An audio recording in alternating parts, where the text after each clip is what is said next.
Welcome to the MoneyWise Channel.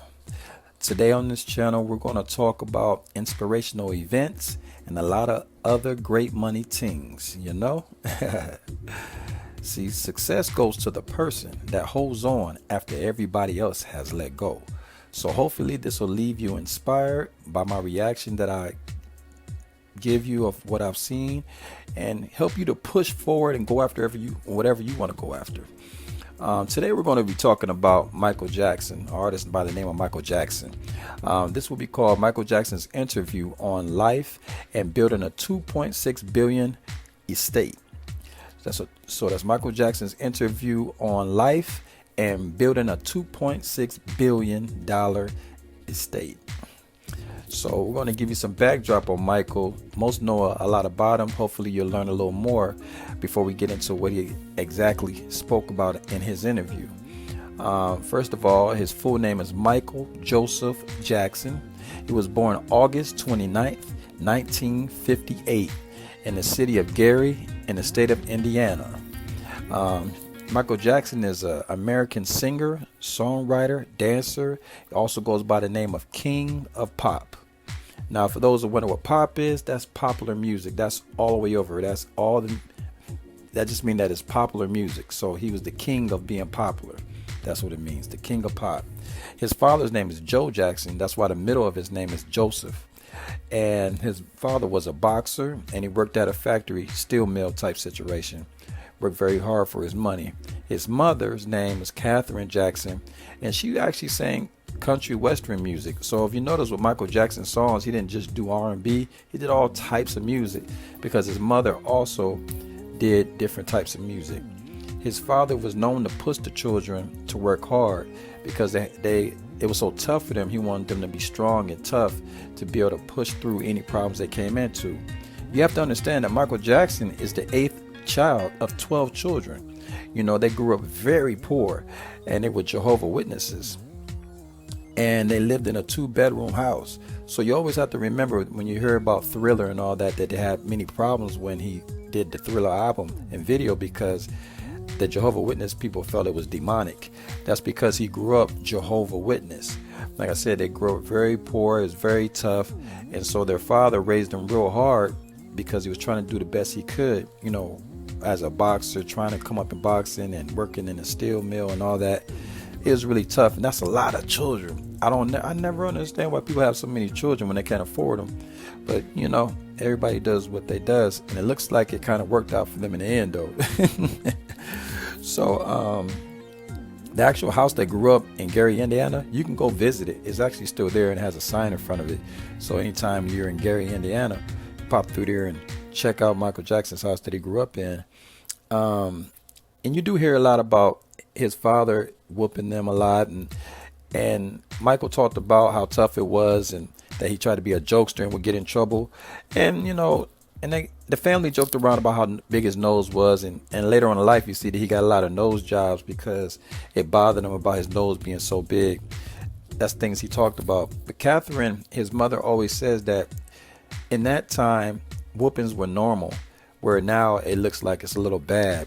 So it's all about different times and where you live and your situation, because different people discipline different ways. In 1964, Michael and his brother Marlon, they both joined their brother's group because they had his older brothers were already doing music, and they joined the group and they played the congos and the tambourine. That's how it started. But later that year, Michael started singing and sharing leads with his older brother Jermaine. So Jermaine and Michael were the ones that doing the leads at that point, and they changed the group name to the Jackson 5.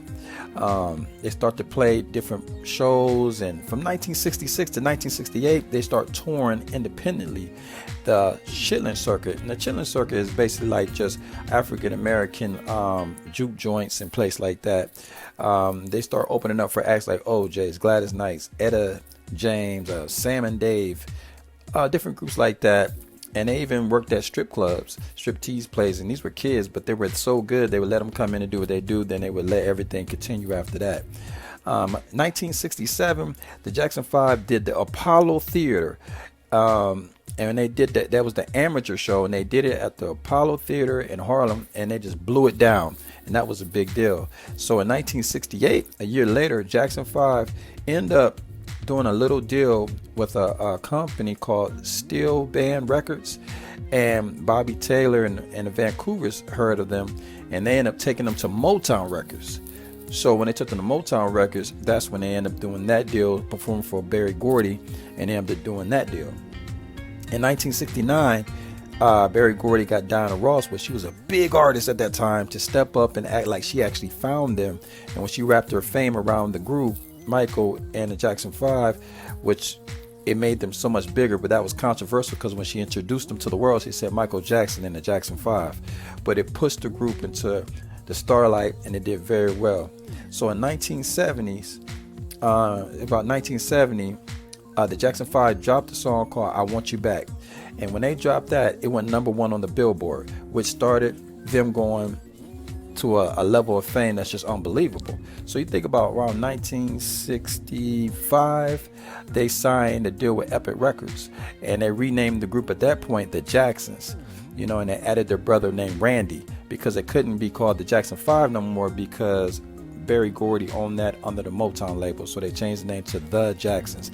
In 1978, then this is where Michael by himself, he moved to New York because he wanted to work with Diana Ross in this movie called The Wiz.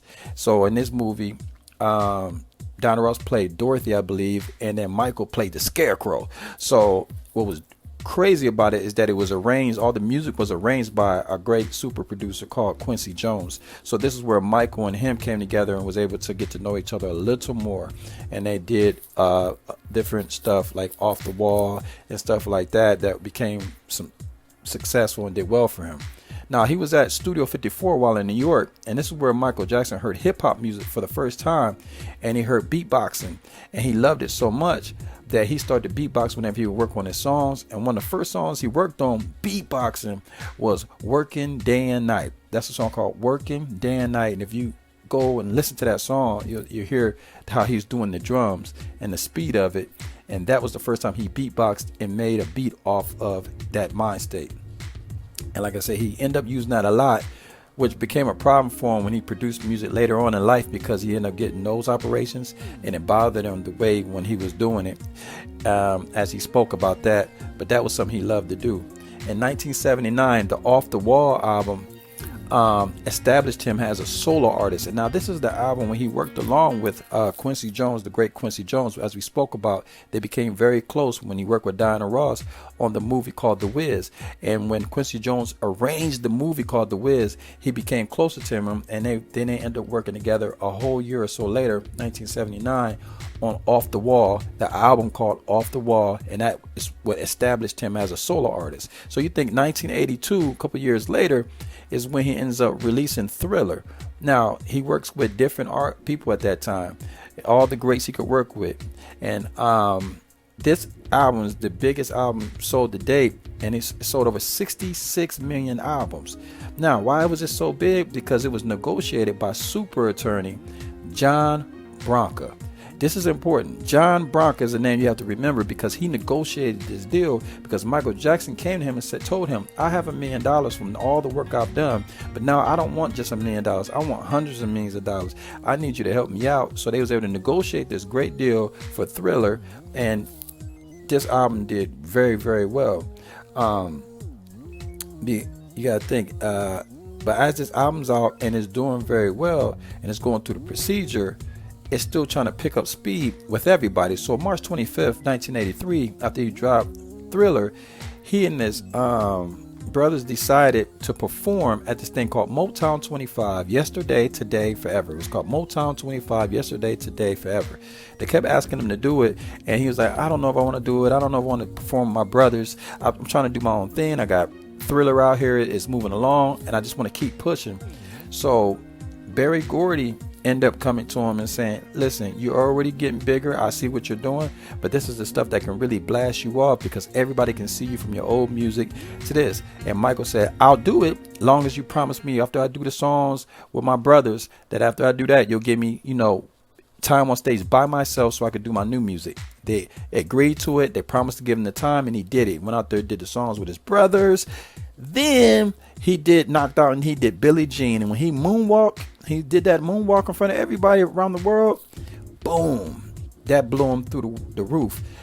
People have compared that to when Elvis Presley and the Beatles performed on Ed Sullivan's show, how it blew them up. And this was the one that they marked when the first time people saw him with the glitter glove and those glitter socks, with them penny loafers, moonwalking, dancing and going backwards. It rocked everything, and he went through the roof. So about time when it came for the annual Grammy Awards, the 26th annual Grammy Awards, Thriller won like 8 awards. And you got to remember, he sold over 66 million albums. And John Branca, remember his name, he negotiated that deal. Now, this is the thing. What's so incredible about it? He negotiated that he would get $2 off every album.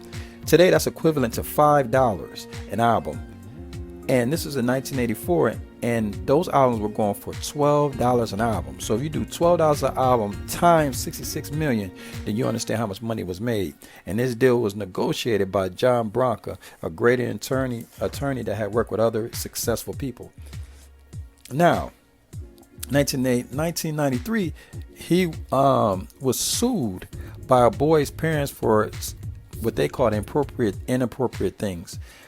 It's very questionable, and many people trying to figure out what was going on. They end up coming down to, they sued him for $20 million.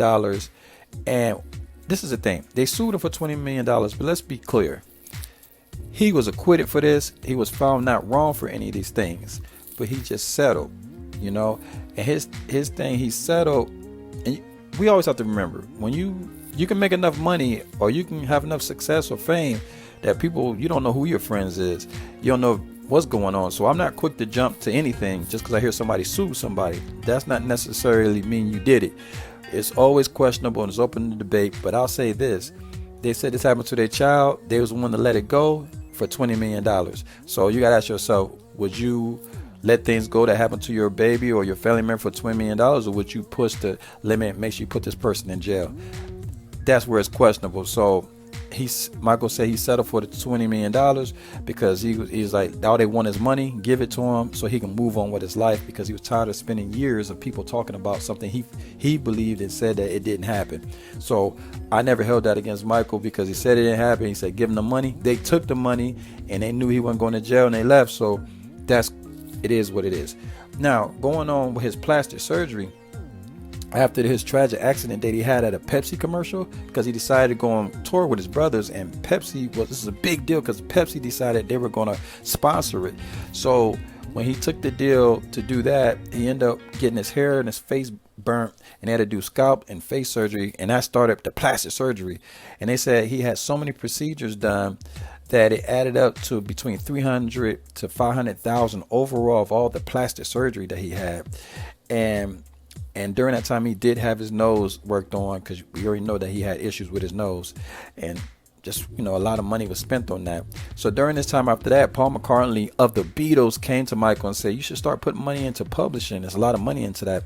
So Michael, I guess, told him, I'm thinking about buying your stuff. And they joked and laughed. But the truth is, Michael ended up buying the Beatles publishing and some of Elvis's publishing, and then did this deal with Sony ATV publishing.